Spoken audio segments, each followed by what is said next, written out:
السلام عليكم ورحمة الله. أهلا ومرحبا بيكم في موضوع جديد بنجاوب فيه على سؤال مهم من الأسئلة اللي بتوصل لنا على صفحتنا على الفيسبوك، على اليوتيوب أو على الفيسبوك.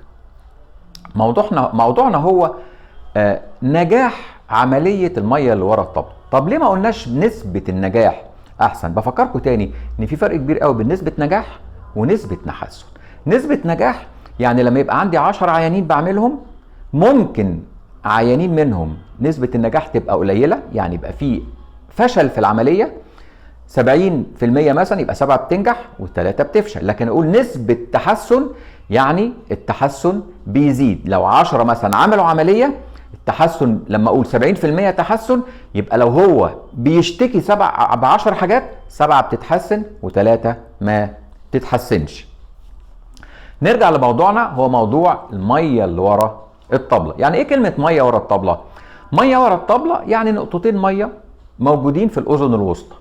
طب يا دكتور يعني ايه مشكلة نقطتين مية موجودين في الأذن الوسطى؟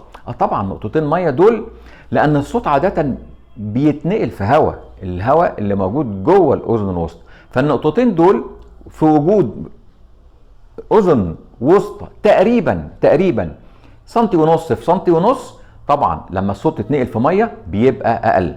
خدوا بالكم من حاجه، الميه دي مش جايه من بره الودن، يعني مش ميه غسيل ولا ميه شاور ولا ميه بحر، ابدا، دي ميه جايه من ارتشاح من داخل الاذن الوسطى. ايه السبب اللي ممكن يعمل لنا ارتشاح جوه الودن، يعمل لنا نقطتين الميه دول؟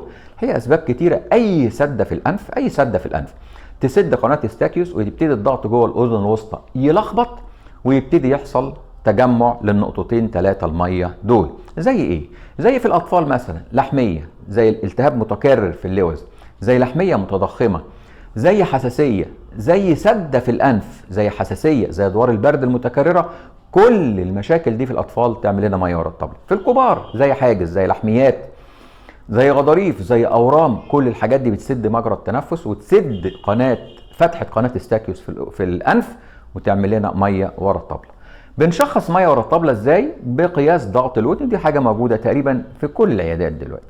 فكره العلاج ايه؟ فكره العلاج بالنسبه لارتشاح ميه الودن ان احنا بنشفط الميه دي عن طريق فتحه صغيره جدا في طبله الودن، وساعات كتير جدا بنحط حاجه اسمها انبوبه. الانبوبه دي بتعمل تهويه لداخل الاذن فتره طويله، وبعد ما الاذن بتتحسن بتطرد لوحديها. طيب المشكلة بقى عندنا، نرجع لموضوعنا تاني، هل في نسبة تحسن ونسبة فشل ونسبة نجاح يعني في عمليات ارتشاح المية؟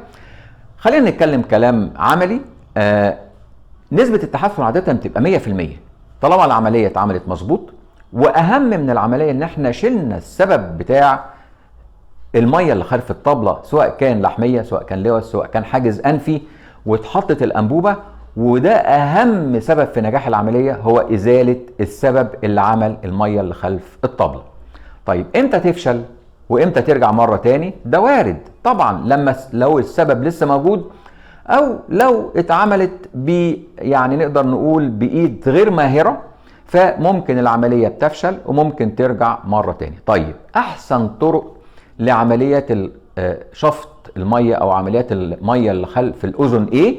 احسن في الاطفال بتتعمل طبعا بالمنظار او بالميكروسكوب، اما في الكبار بتتعمل بالبنج الموضعي والعيان قاعد على الكرسي. واحنا الحقيقه ورينا لكم عيانين كتير جدا واعمارهم تبقى حتى 60 و70 سنه، وبنعمل لهم الميه اللي ورا الطبله اللي هي بالراديو فريكونسي، او حتى ممكن نعملها باجهزه حديثه جدا دلوقتي.